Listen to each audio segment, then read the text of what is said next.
عاقبۃ للمتقین والصلاة والسلام علی سید الانبیاء والمرسلین اما بعد فاعوذ باللہ من الشیطان الرجیم بسم اللہ الرحمن الرحیم۔ امام الانبیاء صلی اللہ تعالی علیہ وسلم کی ولادت باسعادت کے حوالے سے کل ہم نے امام الانبیاء صلی اللہ تعالی علیہ وسلم کا ذکر خیر، آپ کے قد مبارک کا، آپ کے جسم مبارک کا ہم نے ذکر کیا تھا۔ آج انشاءاللہ امام الانبیاء صلی اللہ تعالی علیہ وسلم کے سر انور کا ذکر کرتے ہیں۔ حضرت قاضی ایاد رحمۃ اللہ تعالی علیہ فرماتے ہیں کہ آپ کی عقل کے مطابق ہی آپ کو اللہ نے وہ علوم عطا فرمائے جن پر اللہ نے آپ کو مطلع فرمایا، اور ما کان اور ما یکون کا علم اللہ نے آپ کو عطا فرمایا، یعنی ابتدائے عالم سے لے کر تا قیامت اور قیامت کے بعد کا علم اللہ نے اپنے محبوب صلی اللہ تعالی علیہ وسلم کو عطا فرمایا، اور آپ کو پورے کمالات کو بیان کرنے سے تمام جہانوں کو اللہ رب العالمین نے اپنے محبوب صلی اللہ تعالی علیہ وسلم کو زبانیں اور علم عطا فرمایا۔ اللہ کے محبوب صلی اللہ تعالی علیہ وسلم کے سر انور کے بارے میں حضرت قاضی ایاد رحمۃ اللہ تعالی علیہ فرماتے ہیں کہ نبی کریم صلی اللہ تعالی علیہ وسلم کے حلیہ مبارک کا ذکر کرتے ہیں۔ حضرت ہند بن ابی حالہ رضی اللہ تعالیٰ عنہ کے حوالے سے بیان کرتے ہیں کہ صحابی رسول صلی اللہ تعالیٰ علیہ وسلم نے بیان فرمایا کہ آپ صلی اللہ تعالیٰ علیہ وسلم اپنی ذات میں عظیم، نظروں میں مزعم اور چہرہ مبارک جیسے ماہ بدر کی طرح روشن، اور قد مبارک آپ کا اعتدال کے ساتھ اور دراز، اور سر مبارک اعتدال کے ساتھ اللہ کے محبوب صلی اللہ تعالی علیہ وسلم کا امام الانبیاء صلی اللہ تعالی علیہ وسلم کو اللہ رب العالمین نے یہ شان اور یہ مقام عطا فرمایا ہے کہ آپ صلی اللہ تعالی علیہ وسلم کا جو قد مبارک ہے وہ نہ بہت لمبا تھا نہ بہت چھوٹا، بلکہ درمیانہ، جیسے کل ہم نے عرض کیا۔ اسی طرح سے سر انور صلی اللہ تعالی علیہ وسلم کا ذکر ہوا ہے۔ اسی طرح امام الانبیاء صلی اللہ تعالی علیہ وسلم کے گیسو مبارک کا ذکر کرتے ہیں۔ آپ صلی اللہ تعالی علیہ وسلم کے گیسو مبارک نہ بالکل سیدھے اور نہ بالکل گنگریالے تھے، بلکہ اللہ کے محبوب صلی اللہ تعالی علیہ وسلم کے گیسو مبارک درمیانے درجے کے تھے۔ اگر بال مبارک دو طرف ہوتے تو امام الانبیاء صلی اللہ تعالی علیہ وسلم کی درمیان سے مانگ نکل آتی، اور بالوں کو امام الانبیاء صلی اللہ تعالی علیہ وسلم چھوڑ دیتے تو دونوں کانوں کی لو تک امام الانبیاء صلی اللہ تعالی علیہ وسلم کے منہ مبارک تشریف لاتے۔ اسی طرح سے آپ صلی اللہ تعالی علیہ وسلم کے گیسو مبارک کی سیاہی دیکھو تو لیلۃ القدر کا اندھیرا ہو جیسے، اور ان گیسو مبارک کی برکات کو دیکھو تو یوں نظر آتا ہے کہ امام الانبیاء صلی اللہ تعالی علیہ وسلم کہ صبح صادق کی طرح جلوہ گر اور استقامت فرما ہے۔ امام الانبیاء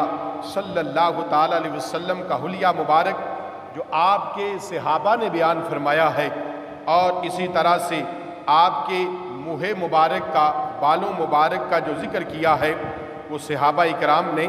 ان میں حضرت علی مرتضیٰ شیر خدا، حضرت انس بن مالک رضی اللہ، اور اسی طرح سے حضرت برا بن عازب، اور اسی طرح سے حضرت ام عائشہ صدیقہ رضی اللہ تعالی عنہم اجمعین نے یہ ذکر کیا ہے، جو احادیث کی کتابوں میں ملتا ہے کہ آپ کے بالوں کی درازی کے متعلق 5 روایات ملتی ہیں جو ان صحابہ اکرام نے بیان فرمائی۔ پہلی روایت فرمائی کہ آپ کے بال مبارک جو ہے منہ مبارک وہ کانوں تک، دوسری روایت میں فرمایا وہ کانوں کے نصف تک، اور تیسری روایت میں فرمایا کہ وہ آپ صلی اللہ تعالی علیہ وسلم کے کانوں کے لو تک، اور چوتھی روایت فرمائی کہ شانوں تک، اور پانچویں روایت فرمائی کہ شانوں کے نزدیک تک امام الانبیاء صلی اللہ تعالی علیہ وسلم کے جو ہے وہ منہ مبارک تھے، آپ کے گیسو مبارک تھے، اور اللہ کے محبوب صلی اللہ تعالی علیہ وسلم کی عظمت کا عالم یہ ہے کہ ان میں اگر تطبیق کی جائے تو یوں محسوس ہوتا ہے کہ مختلف اوقات اور مختلف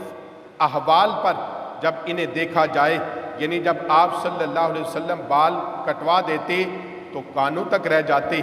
پھر بڑھ کر نصف گوشت مبارک تک، پھر جو ہے وہ نرمہ تک، پھر گوشت مبارک تک، اور کبھی شانہ مبارک تک پہنچ جاتے۔ آپ ان بالوں کے دو حصے فرماتے اور درمیان سے سیدھی مانگ نکالا کرتے، دائیں طرف سے شروع فرماتے، مانگ نکالتے وقت بالوں سے نورانی چمک نکلتی، اور اکثر اللہ کے محبوب صلی اللہ تعالی علیہ وسلم اپنے گیسو مبارک میں زیتون کا تیل مبارک جو ہے وہ ڈالا کرتے تھے، اور امام الانبیاء صلی اللہ علیہ وسلم کے سفید بال جو ان صحابہ نے بیان کیا کہ اللہ کے محبوب صلی اللہ علیہ وسلم کے سفید بال تقریباً 17 یا 20 کے درمیان سفید بال تھے، باقی سارے امام الانبیاء صلی اللہ علیہ وسلم کے گیسو مبارک سیاہ تھے، اور یوں لگتا تھا جیسے لیلۃ القدر کی اندھیری گھٹا ہے۔ اور امام الانبیاء صلی اللہ تعالی علیہ وسلم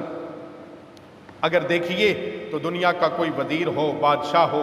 اگر وہ بال کٹواتا ہے تو اس کے بال پھینک دیے جاتے ہیں،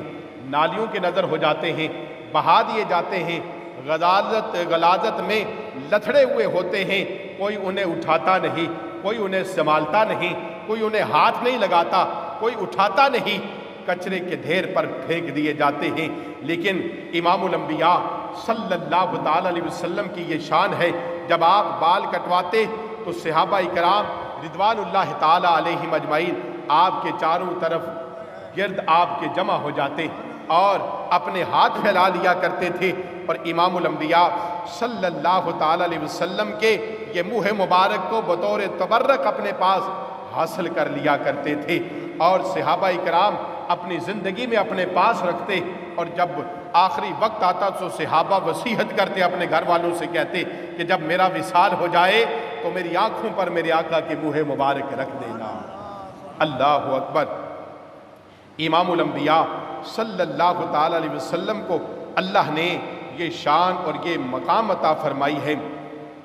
اسی طرح سے ہم دیکھتے ہیں کہ صحابہ اکرام رضوان اللہ تعالی علیہم اجمعین اور حضرت علی مرتضیٰ شیر خدا رضی اللہ تعالیٰ عنہ فرماتے ہیں کہ میں نے نبی کریم صلی اللہ تعالی علیہ وسلم سے سنا ہے کہ اللہ کے محبوب صلی اللہ علیہ وسلم نے فرمایا کہ جب کہ آپ نے اپنا ایک بال مبارک ہاتھ میں پکڑا اور فرمایا، حضرت علی کہتے ہیں میرے آقا نے اپنے منہ مبارک کو ہاتھ میں پکڑا اور فرمایا کہ جس نے میرے ایک بال کی بھی بے ادبی کی تو امام الانبیاء صلی اللہ تعالی علیہ وسلم نے ارشاد فرمایا کہ اس پر جنت حرام ہو جاتی ہے۔ جس نے ایک منہ مبارک کی بھی بے ادبی کی، امام الانبیاء صلی اللہ علیہ وسلم نے فرمایا اس پر جنت حرام ہے۔ اللہ اکبر۔ صحابہ کس قدر امام الانبیاء صلی اللہ علیہ وسلم سے محبت فرماتے۔ جب امام الانبیاء صلی اللہ علیہ وسلم بال کٹواتے تو صحابہ اپنے ہاتھوں پر لیتے۔ اسی طرح سے جب امام الانبیاء صلی اللہ تعالی علیہ وسلم وضو فرماتے تو صحابہ اکرام آپ کے وضو کے پانی کو زمین پر نہ گرنے دیتے، بلکہ اپنے ہاتھوں پر لے لیا کرتے اور اپنے چہرے پر مل لیا کرتے، اپنے سروں پر مل لیا کرتے۔ جن صحابہ کو براہ راست وہ وضو کا پانی نہ ملتا، وہ دوسرے صحابہ جن کے ہاتھوں پر وضو کا پانی ہوتا ان کے ہاتھوں پر اپنا ہاتھ مس کرتے، مل لیتے اور اپنے چہروں پر مل لیا کرتے تھے۔ اس قدر صحابہ اکرام۔ اسی طرح سے حضرت عبیدہ رضی اللہ تعالیٰ عنہ فرماتے ہیں کہ اگر میرے پاس حضور کا ایک منہ مبارک، ایک بال مبارک ہو تو وہ مجھے ساری دنیا اور دنیا کی ساری نعمتوں سے محبوب تر ہے۔ ایک منہ مبارک میرے پاس ہو، صحابی رسول کہتے ہیں ساری دنیا اور دنیا کے سارے مال و اسباب سے کہیں زیادہ میرے لیے وہ افضل اور اعلیٰ ہے اور قیمتی ہے۔ جو امام الانبیاء صلی اللہ علیہ وسلم کا منہ مبارک ہے۔ حضرت انس رضی اللہ تعالیٰ عنہ فرماتے ہیں کہ میں نے دیکھا امام الانبیاء صلی اللہ علیہ وسلم حجامت کرواتے تو صحابہ اکرام آپ کے گرد حلقہ باندھ کر کھڑے ہو جاتے اور آپ صلی اللہ علیہ وسلم کا کوئی بال مبارک زمین پر نہ گرنے دیتے بلکہ صحابہ اپنے ہاتھوں پر اٹھا لیا کرتے تھے۔ ام المومنین حضرت ام سلمہ رضی اللہ تعالی عنہا آپ فرماتی ہیں کہ میرے پاس امام الانبیاء صلی اللہ علیہ وسلم کا ایک منہ مبارک تھا۔ جو بھی بیمار ہوتا مدینے میں تو وہ منہ مبارک پانی میں رکھ دیا جاتا اور پھر اس منہ مبارک کو پانی سے نکال لیا جاتا۔ تو کہتے ہیں کہ اس پانی میں اس منہ مبارک کو رکھ کر واپس نکال کر وہ پانی اس بیمار کو دے دیا جاتا، بیمار اس پانی کو پی لیتا، بس ایک بار پینے کی دیر ہوتی، اللہ رب العالمین اس منہ مبارک کی برکت سے اسے شفا عطا فرما دیتا، اس قدر اسے شفا مل جاتی۔ امام الانبیاء صلی اللہ تعالی علیہ وسلم کے منہ مبارک کی یہ عظمت اور یہ شان ہے۔ حضرت انس رضی اللہ تعالیٰ عنہ کہتے ہیں کہ اپنے گھر میں نبی کریم صلی اللہ تعالی علیہ وسلم کا بال مبارک لے کر گئے تو آپ کی اس برکت سے تمام رات فرشتے جو ہے وہ اس کی تسبیح و تحلیل کرتے رہے۔ حضرت انس کہتے ہیں کہ میں فرشتوں کی تسبیح کو سن رہا تھا۔ جو امام الانبیاء صلی اللہ تعالی علیہ وسلم کے منہ مبارک کی یہ عظمت اور یہ شان ہے۔ آپ صلی اللہ تعالی علیہ وسلم کے جو ہے نا وہ قد مبارک کا ذکر ہوا، آپ صلی اللہ تعالی علیہ وسلم کے سر انور کا ذکر ہوا۔ اللہ تعالی ہمیں صحیح معنوں میں امام الانبیاء صلی اللہ تعالی علیہ وسلم کی سچی پکی محبت اور غلامی نصیب فرمائے۔